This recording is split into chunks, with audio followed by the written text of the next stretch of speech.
Hey, fellow artists, welcome to Andy Das Podcast. If you're familiar with the concept, keep tapping on the right edge of the video to jump to about 80-second marker. First timers, please listen up. Now, these podcasts are best enjoyed as a listening experience, but if you like to watch my pretty little logo while listening, go right ahead. There might be an occasional picture or an insert video related to the speech, but these are not important. So grab a coffee or any beverage of your choice, lay back, or perhaps choose to go jogging or do gardening work, whatever floats your boat. Maybe you're driving or traveling by bus or train. Wherever you find yourself in need of some martial arts related stimulus or distraction while engaged on another activity or passivity, I'm here for you. I promise to mention any insert material I might have used at the end of the episode, and if I can be tech savvy enough, I'll even link shortcuts to them so you can check them out afterwards when you're able to view and not just listen. And now, finally, on to this podcast episode. Sensei-syndrome. Now, what is that? It saddens me how many sensei fall into this category, or sensei or sifu, or what the teacher in your art is called, because we bear the weight of the image of the teacher who knows it all, the source of all information.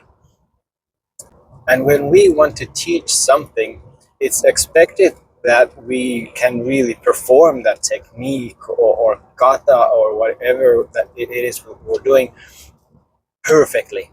And if we don't take time to train ourselves, then there is no room for improvement, because every session is a session that where we are teaching. So it means that we stop training. And if you just don't train, you don't grow. And if you don't grow, you become stale. And like I said, it saddens me to see how many people fall under this category. There are plenty of sensei who don't, luckily, but still. Let's take a rear kick, for example, which is a tough kick to do perfectly. I don't know if anyone can do it perfectly, but it is a tough kick to do beautifully, technically correct. I mean, I wish I could do it better. I'm not saying I suck at it. I'm just saying I wish I could do it better. And when I'm teaching it, I'm performing it, I'm showing it, I think I can do it okay. I mean, I do train alone.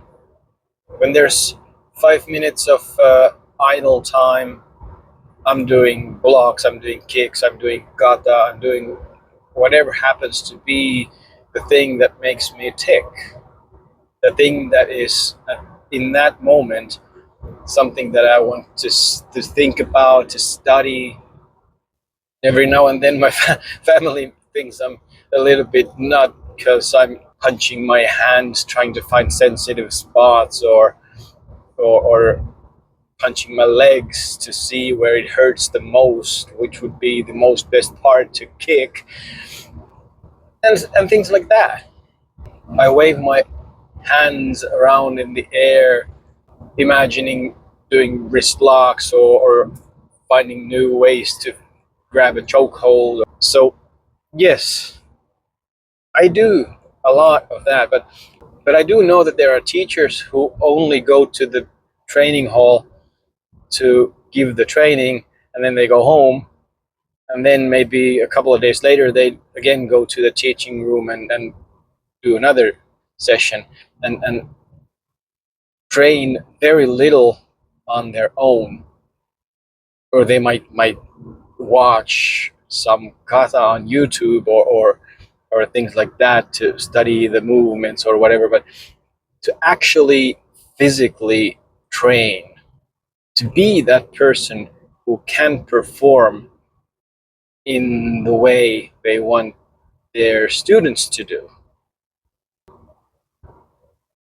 Some teachers are so high on their horses being all proud of the fifth dan that they have achieved, and they stop training themselves. They have lost the fire, the flame of discovering new things, because maybe they feel that they've already seen it all. There's nothing new for them to learn. They just go and teach. Because there are always new ways to teach. You should go to seminars and see how other people teach.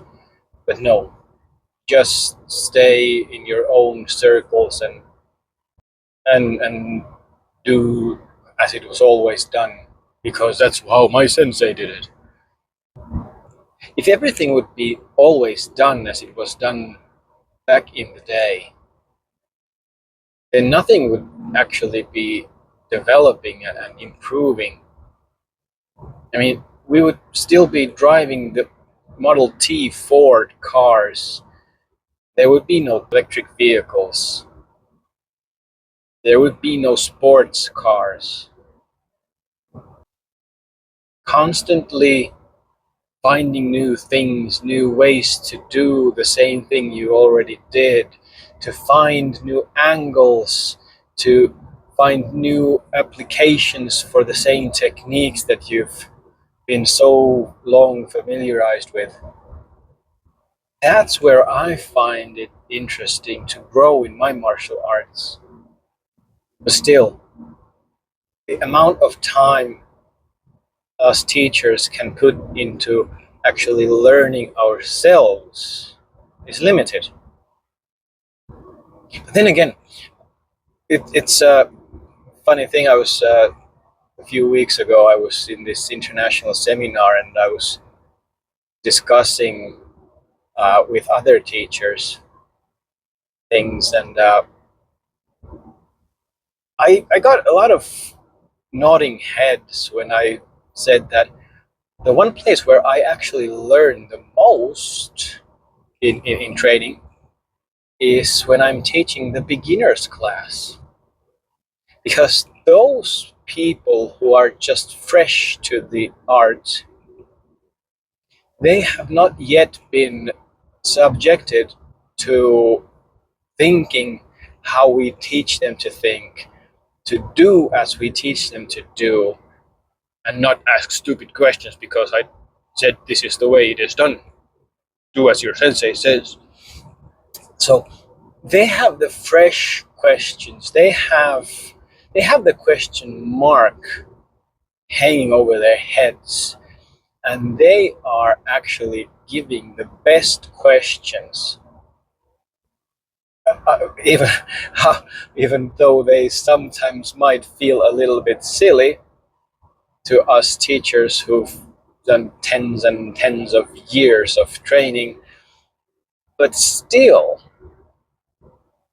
the 8-year-old student with their big blue eyes, size of a tea saucer, asking funny questions, sometimes make you think and rethink what you've already learned. Because you have to answer that question. And that's the place where our senseis grow. No, it's not the place where we technically grow to be better. That's where we find new views on the same old, same old. So, for you, as a martial artist who might not be yet there, challenge your sensei. Be your sensei's growth and the reason to become something more. Challenge your sensei, your sifu, your teacher. Challenge them and see how they respond. If they respond in an angry manner that it was a stupid question and you shouldn't question me and you shouldn't do this and you shouldn't that, then I think you have a bad teacher. Find a teacher who always looks for the correct answer And if they don't know the correct answer, they tell you they don't know, but they will find out, and that they will get back to you. And when they do, you've had time to think about it, and you might already have your own answer. And then when your teacher gives you their answer, you can compare. Because quite seldom there is only one correct answer. And I actually dislike any teacher who says, no, this is wrong, you should not do this. Unless it's, of course, uh, biomechanically hurting you to do it somehow. Then that would be wrong. If it's damaging to you to do it in a way. Because if there was only one correct way to do something, then we would only have one art. But that's not the case, is it? We have so many different arts. We have so many different branches in an art. Take karate, for example. I mean, there are hundreds of schools who do things their own way, who don't do it like the school next door. Who am I to say, or who are you to say that the neighboring school does it wrong? They just do it differently. Okay, now we're getting a little bit off topic of Sensei-syndrome, but still, the teachers. We don't get to roll as much as we would like to do. We don't get to punch you guys. We don't get punched enough. We should get punched more. We should get to punch more. We should get to roll more. And it doesn't mean that it needs to happen during the class.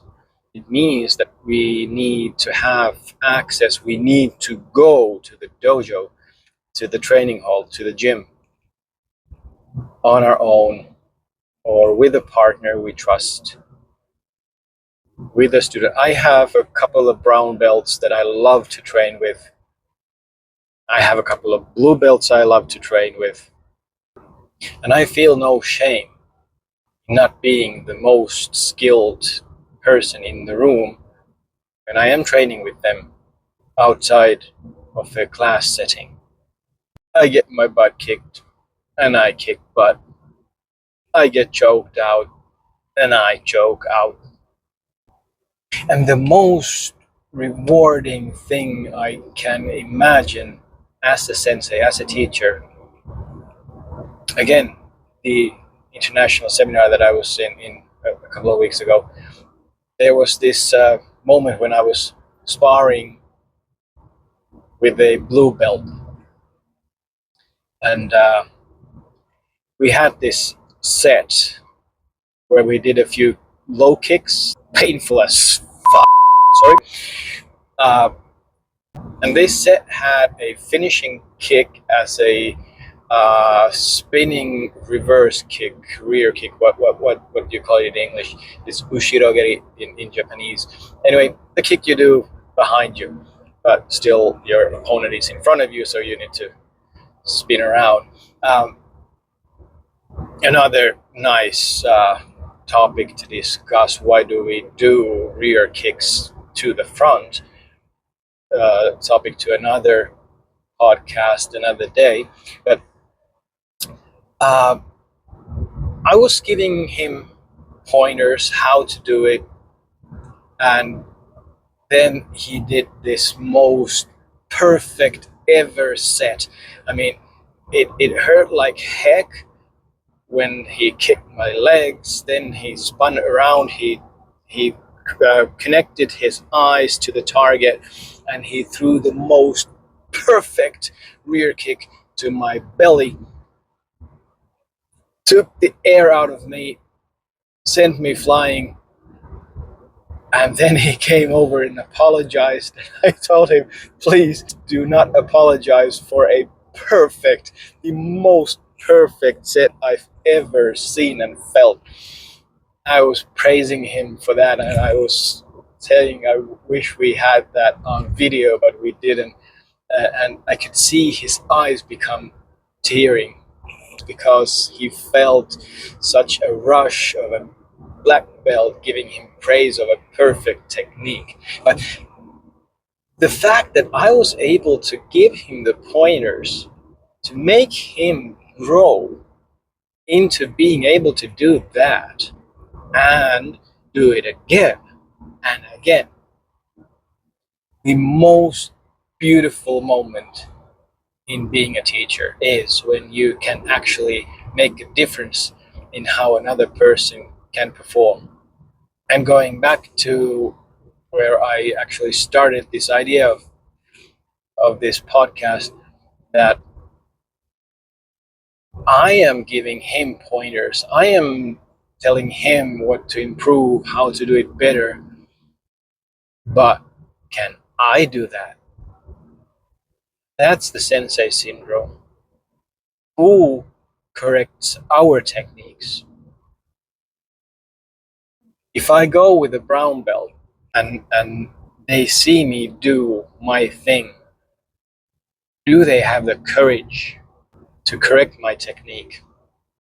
Where is the venue where I can grow in my technique? As a teacher, we're seen as this perfect source of information, of correct technique and the ultimate skill. And that's just smoke and mirrors. Yeah, sure. Us teachers, we have on you as a practitioner, we have on you more years under our belt. But that does not make us perfect. And so many teachers that I see have this huge ego that they are the perfect doers. They shouldn't be questioned. You should always pressure test. You should always question. You should always be able to show that it works. And not just after it's been practiced or trained a dozen times that you're really getting it to work. It should work. It shouldn't be a question of how you got the timing right or yeah. You should pressure test, you should test, you should bet it to death whatever you're training, whatever technique, however your teacher tells you how to perform it. It needs to work. And not only work when the moon is in the correct position and some might get this if your tongue is in the correct position. Write it in the comments if you got that reference. Write that yes, rainbows and unicorns are awesome. So then people who only read the comments feel the need to actually go through the whole podcast, which is probably getting a bit long already, to figure out what are we talking about, rainbows and unicorns. Yeah. So the sensei syndrome, in a nutshell, in my opinion, is that too many teachers get too big of an ego because they have too high grade belts. And along with that ego comes some sort of a notion that they are the perfect doers of any technique they teach. Because I've seen so many crappy techniques by high grade belts, but yeah. And to no longer have the need to practice over and over again. I would say higher degree brown belt, because the belt system that we had was containing 3 levels of brown belt. So you have the first, second, and third degree brown belt. I think I was second or third grade, but that's beside the point.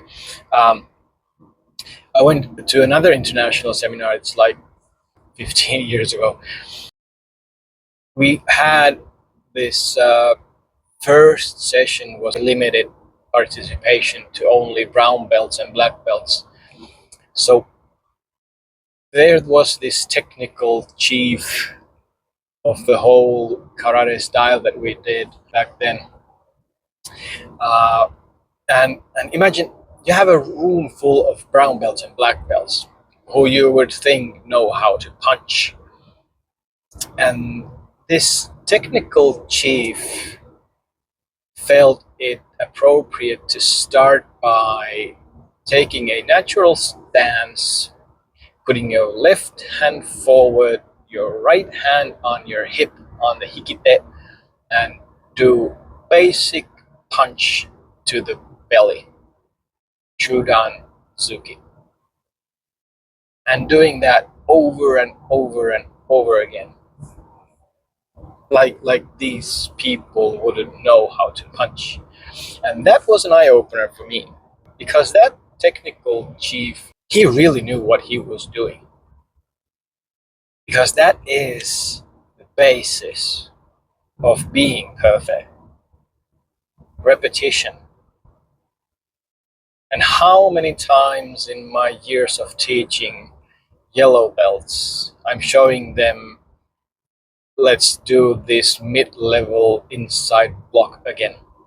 And they're, yeah, I know how to do it. Ha, boy, you do not. I'm a black belt and I don't know how to do it.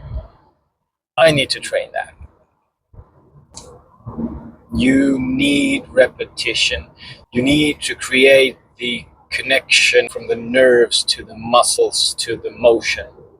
And only after 10,000 of repetitions, only after that, you can say that you have fluency. You have fluency, but can you still say that you know how to do it? Or if you know how to do it, can you perform it as you know how to do it? If you are that teacher who practices their blocks, their punches, their kicks at home in front of a mirror, goes to sessions where they only do basic techniques to become better and better, to find the correct trajectories of your fist, of your elbows, of how your limbs work. If you are that teacher, write it down in the comments. Let me know that there still exists this body of people who teach but didn't stop learning. Because I see too much of that in the teachers around me. And oh boy, the day that I become one of them is the day that I really need to stop calling myself a martial artist.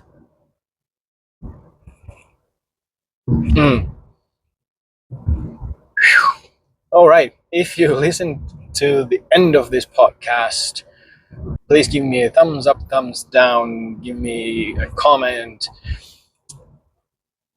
tell me what you thought about it, give me ideas of topics for podcasts you would like to listen to.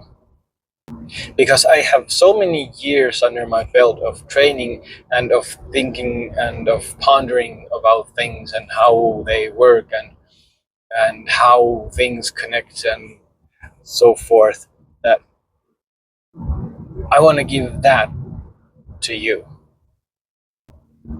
But whatever you do, remember to stay safe, keep training, and I'll see you, a bit of pun intended, on the next one.